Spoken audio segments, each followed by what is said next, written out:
Alright, I want to welcome you to this video. This is going to be what they call a living hinge box. A living hinge is where you make these cuts in a thin piece of wood and you're able to bend it around completely in a circle. And that's what we're going to do with this one.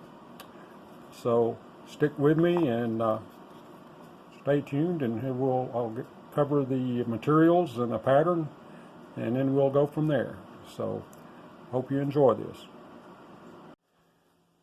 Okay, real quick, I want to go over the pattern, the different pieces that we're going to cut, the material that they're made out of. This is the hinge part itself that has like a little over 100 cuts in it, about a third of which are internal. And I have to drill entry holes, something like 37 entry holes for that. But they're straight lines, they'll just be tedious moving from one to the other. This will be the bottom of the lid. It's also out of the same material, which is 1/8" Baltic birch plywood. This will be the top of the lid, which is out of the same plywood. Then you have a top rim that this rests on. That's made out of 1/4" poplar. And then you have a bottom, which is be the bottom of the box, and it's made out of 1/2" poplar. So I haven't, I've got these mounted, but I haven't got entry holes drilled. I don't need an entry hole, I need entry holes there. And then each one of these little dots will be an entry hole to give you that line. I'm going to cut that with a 1" blade. The rest of it I'll probably cut with a number 5. I may finish out this one with a 1". I'll see when I get there, but that's probably the best way to do that. And then I'll go over to number 5 to cut these two. But now I got to get the entry holes drilled, and I will get over the scroll saw.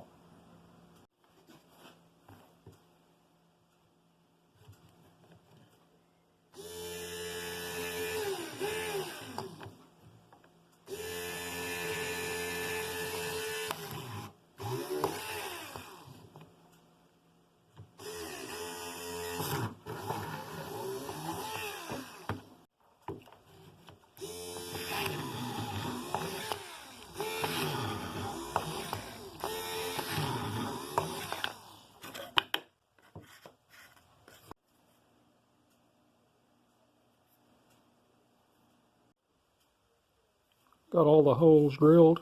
I'm at the saw. What I'm going to do is I'm going to cut all the internal cuts first. Like I say, there's several of those. Of course, I'm going to cut these, and I'll go back and cut the outside ones. And as I'm cutting these outside ones, I'll probably cut down. I'll cut these first, and I'll cut this down and cut those external cuts there. And then I'll cut the rest of that out. I'm not going to film this whole thing. That's a lot of tedious cuts and blade hole changes to make. Let me just cut this first one real quick, and we'll see how it's going to do.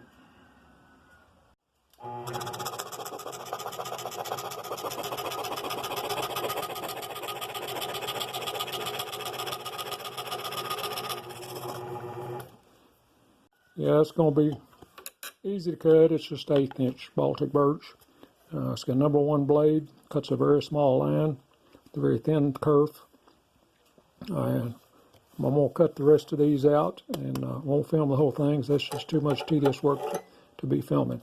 But I'll be back when I get most of this cut.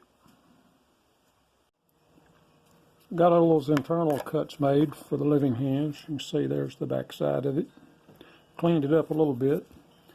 Now I'm going to cut these outer edge ones out here, and then I'll cut it out and cut the other edge. And while I still have this blade in, I'll cut this, and I have 3 more internal cuts for the lid, and the rest of the lid I'll cut out too. For now, I'm going to start cutting on these outer. This will go pretty fast because I don't have to switch the blade between the entry holes.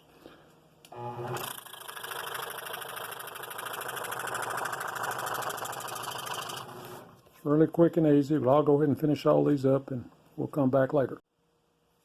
So there you have the hinge cut. You can see how flexible that is. This is only 1/8". It can be pretty flexible anyway. I have bent this just using hot water. I made a wind spinner out of it one time, just using hot water. soaking it and then stretching it out to where I wanted it and clamping it and let it dry that way. But this is a neat little trick. Make you some flexible wood. Appears to be pretty hardy, not like it wants to break. And it's plywood, it should stand up. We're going to put that around in a circle before we get through. But right now I'm going to move on to the next cut so we can get all these pieces together to put together. Let me get started on that. We'll be back here in a minute. So I'm going to do these last 3 internal cuts. There's little doves and a heart. And then I'm going to cut the outside with the same blade. And I'm going to use the same blade to cut the piece that goes under this. But right now, I'm going to cut these internal ones.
So I've got everything cut out.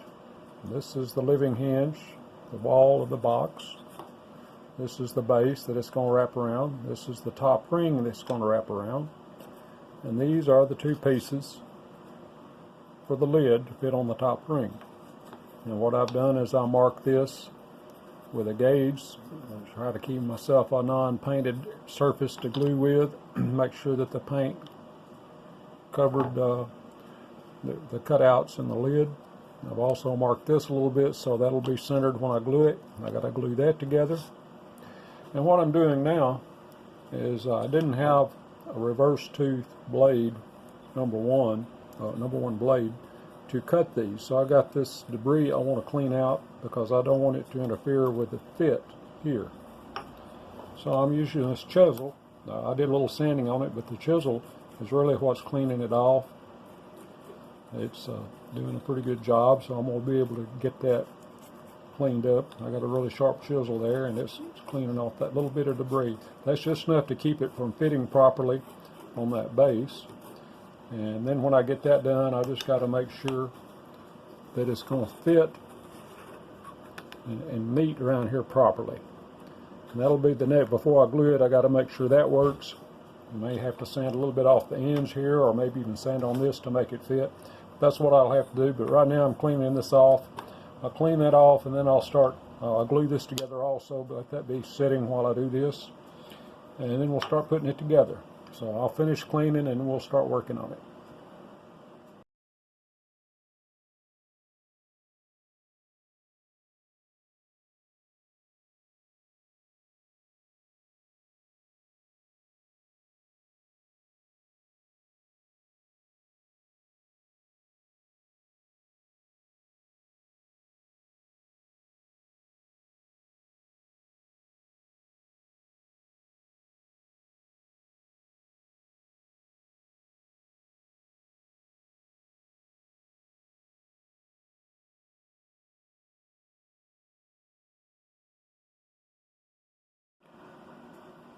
So there I've got the box together. As you can see, that bent around very nicely. The lid came out good, fits snug. I finished it with a little Danish oil. Kind of brought out those cuts there. I gave it a little pattern to it. The most challenging thing for me was getting this glued around to matching on the other side and keeping it straight. That was more difficult than the cuts for me. Don't have a lot of clamps that fit very well, but I managed to get it done. And so anyway, we're back to where we started on this video, and that's the finish of this one. It wasn't real difficult. tedious cutting those inner cuts. But other than that, it was a simple project. That to me, like I said, the challenge was gluing the bent wood around. It wasn't super difficult, but that was the most challenging part. I'm going to do more boxes, and if you like boxes, well, stick with me, subscribe, and hit the like button on this one. If you see something you don't like, tell me, and let me know why you don't like it. Please comment on it if you like it or don't like it, and I'll try to improve if there's some suggestions you have for improvement. So stick with me and subscribe, and I'll keep moving forward and making more boxes and hoping getting better with each video. So thanks for watching, and I hope you join me for the next one.